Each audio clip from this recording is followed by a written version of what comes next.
maybe I should start the video like, today we're going to be discussing my winter storm experience, and we're going to be trying to do that before I pass out from heat exhaustion.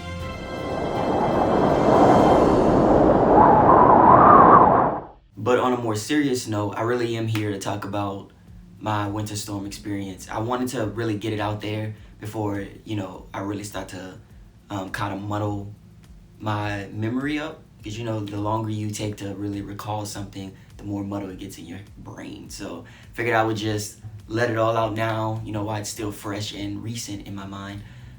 And, I gotta tell you, it was a rough few days, okay?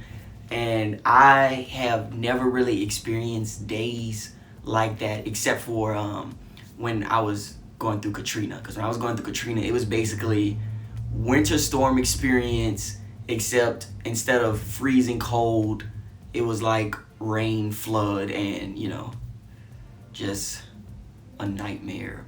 But this was, I wouldn't wish this on my worst enemy. After this experience, I'm never going to Canada. I'm never going to the north. You guys can keep the snow. You guys can keep the 0-degree weather. You can keep all that.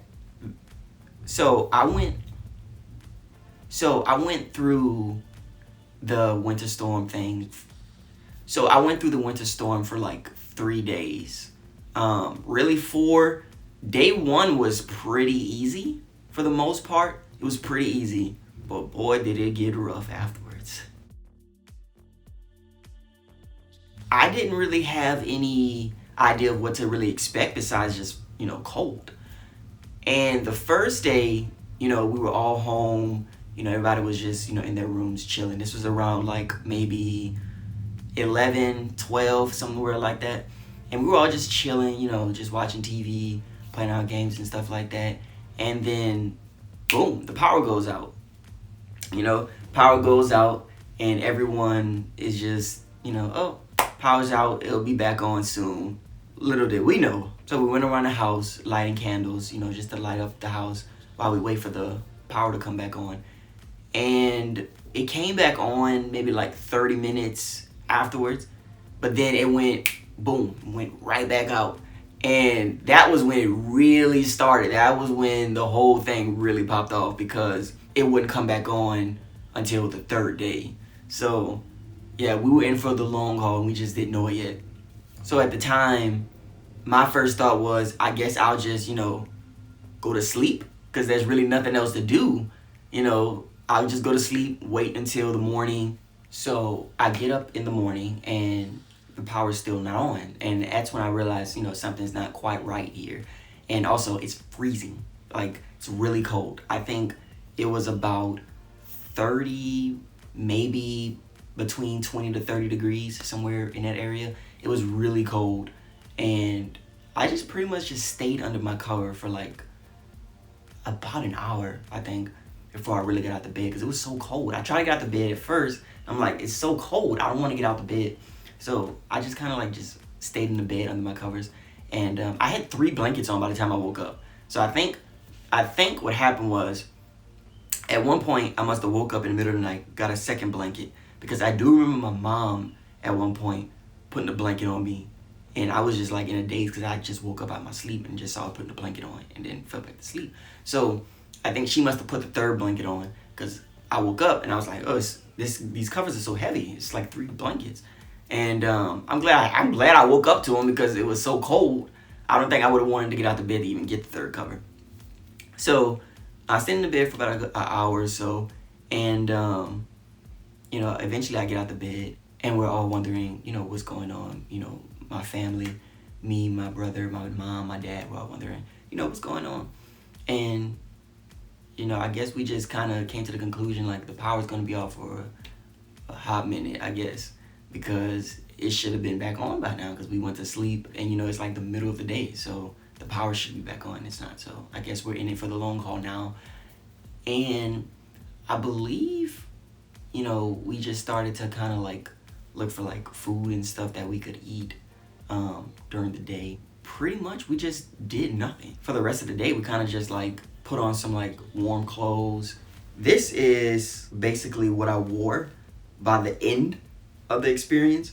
But, at the start of it, I just had on like a t-shirt and my jacket. I didn't really bring out the scarf and the hat and the turtleneck until like the second or third day. For the rest of the day, we just kind of chilled and just waited some more because that's really all we could really do because the roads were pretty much frozen. It was really icy. There was snow everywhere. And it was cool to see all the snow. We were actually pretty excited about the snow. We were like looking out the window and stuff saying like, wow, look at all the snow. I even had like thoughts of like going outside and like having like a small photo shoot outside and getting some like really cool pictures of the snow and stuff like that. And I thought it was cool the first day. I was like, this snow is pretty cool. Like, you really don't see this amount of snow here in Texas. So this is pretty dope to see. Like, this is beautiful. Until the second day. So the second day was harder than the first, mainly because, I had to really settle on the fact that like there was no Wi-Fi. That was the biggest one. Like having no type of like internet connection whatsoever. Even my data didn't work. Like my LTE, it didn't work. I think it was because maybe the towers were down, or maybe it was just like it was so many people using LTE at the time because like everyone didn't have any Wi-Fi, and it just really slowed everything down to the point where it was unusable. Like nothing would load, so you really had no type of connection to the outside. You couldn't make calls, you couldn't text, you couldn't get on the internet, you couldn't do anything. You couldn't really drive around either because at that point the snow from the first night, it melted a little bit, which kind of like made more water, and then it snowed again during the night, which made it freeze over even more. So the roads were like really icy. They were like pretty much undrivable for the most part. You would see people like driving really slow past the house and stuff like that because everyone was too scared to drive on the ice, but it was really icy. At that point, we really didn't have anything to like really make without electricity, like food wise. So that was tough. And at some point during the day, we had the idea of maybe we should just get in a car. And I think the idea came from we saw the neighbors in their car, and I think that's when the idea kind of clicked in us to get in our car because we had two cars. We could just go in one and kind of warm up, use the heater and warm up in there. And we get in a car and we need the gas. So at that point we have to drive to the gas station. It was like a really slow drive though because again, the roads were like really icy. So we get to the gas station, we get gas, and also there's nothing open. There's just like gas stations, that's it. There was really nothing open. No food, no like Walmart, Walgreens, nothing like that. Everything was pretty much closed. And we honestly thought we managed to find a McDonald's that was open. And we went to the McDonald's and we must have stood in the line for maybe like 20 minutes. The line was so long, it went outside of the parking lot. That's how long it was. And the holdup was nobody knew if anyone was in the McDonald's. That was the holdup. So what would happen is people would drive up, to the two little microphone things, and they'll be like, hello, hello, hello, is anyone there? And they would just wait.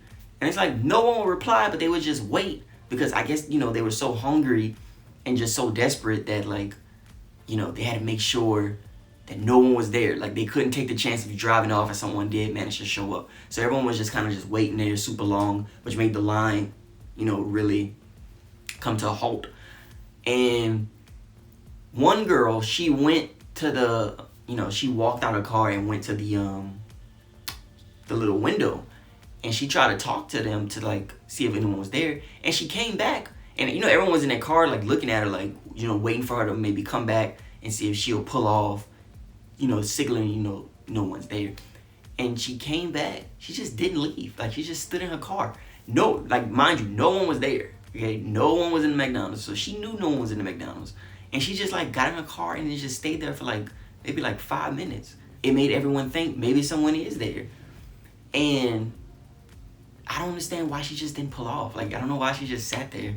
Eventually she pulled off, And then the car next to her, it pulled off too.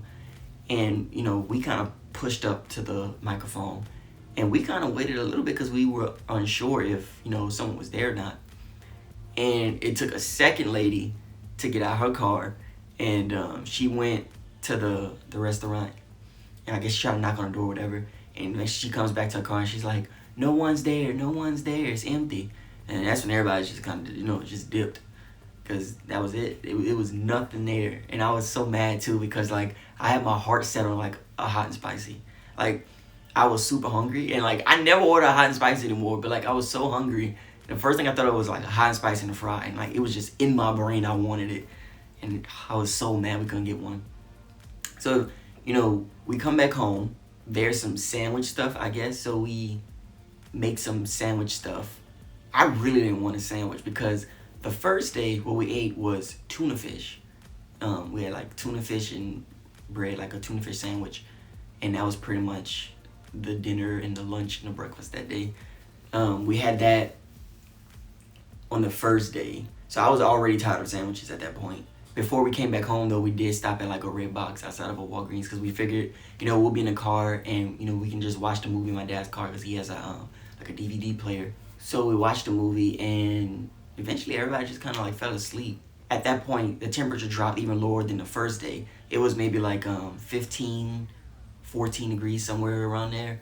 And it was super cold. And I have sickle cell, so I can't really be in extreme heat or extreme cold for too long. Or like, I can't keep switching from cold, hot, cold, hot, cold, hot, because, I start to get like joint pain and just like body aches and stuff like that. And that's what I was getting. So I went inside and I got, my pain medication.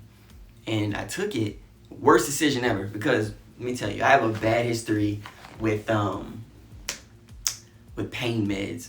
Like, whenever I take pain meds, I always feel sick for, like, the next few days. Not even lying to you. Like, I'll get so sick. And I knew I ran the risk of getting sick after taking the medicine. I was like, oh, man. First of all, like, I need to get sleep. I can't sleep because everything hurts. So I just took the pill, and I went to sleep eventually. I didn't get much sleep, though, which is crazy. Like, I was really tired, and I was on the pain medicine, and I still didn't get sleep. Like, I just kept waking up. I guess because, like, I was sleeping in the car, and I was, like, super uncomfortable, and, like, it was pitch black dark outside. And I forgot to mention that, like, it was dark. It wasn't as dark as the next day, but it was dark. And I guess because, like, the whole neighborhood was out of lights, so, like, it caused everything else to be dark. But you can still see, like, if you look really hard, you can see, like, a glimmer of light super far away, and that was because, they still had electricity maybe like 10 minutes away from us. So, I have like really shoddy sleep. I wake up for the third day, which is probably the worst day. So, day 3 was pretty tough. It was mainly due to the fact because, I took the pain medicine, and the pain medicine just made me feel so sick throughout the whole experience, basically.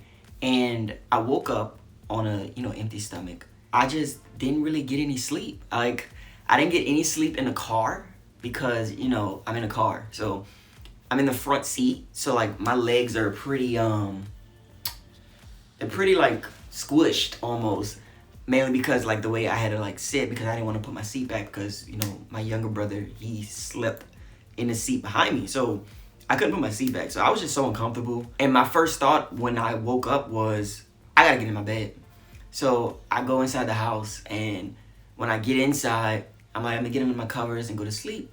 But see, the issue is the temperature dropped to like maybe like 15 degrees that night, and it was even more icy than before because the sun kind of melted some of the snow, and then it froze over again. So it was even more icy outside. It was colder during the night. And it made my blankets and my sheets and stuff, it made them so cold. They felt like ice cubes. And I thought maybe if I get under the covers and stay under there long enough, I can warm it up with my natural body heat and, be fine. It'll just be like day 1. And the issue with that is, again, sickle cell. I'm not trying to be stuck between 2 ice cubes and just make the pain worse. So I couldn't do that. It was a no-go. So I had to go back in the car and just wait it out. But when I got back in the car, maybe like 30 minutes later, the power comes on. And that was around like 12 o'clock, somewhere in the evening. I don't know where, but it was somewhere in the evening. The power comes on. Obviously, we rush inside. And my first thought is charge everything. Because, you know, it could be just like day one, and the power could come back on and it can go back off. So let's take this time to charge everything in case it does go off. We're more prepared. So the first thing we do when we get in the house is, you know, we turn the heat on, obviously, and then we plug everything up to charge. I charge up my 2 phones and my headphones. So I have this mini heater, and I put that next to my bed. And I wanted to get in the bed, but I needed something to eat because I was so sick. So I go downstairs and I try to heat up some like ravioli that we have in a can. And I was just so sick. I took maybe 2 bites and gave up and went back upstairs. And I get in the bed and I fall asleep for like a few hours. And I'm basically on an empty stomach by the time I wake up because I only had like maybe like 1 or 2 bites of that ravioli. And while I was asleep, my parents and my brother, they went to Panda Express. I wake up, I still feel sick. I eat the Panda Express. You know, at that point, I could eat. Before I couldn't eat, but this time I can eat. So I eat as much as I can. And then I go lay back down, I believe. I think I get back on my PlayStation because that's what I was doing, you know, day one before all the power went out. So I get on my PlayStation and boom. Maybe like a few hours later, the power goes back out. I'm like, oh no, not again. Not again.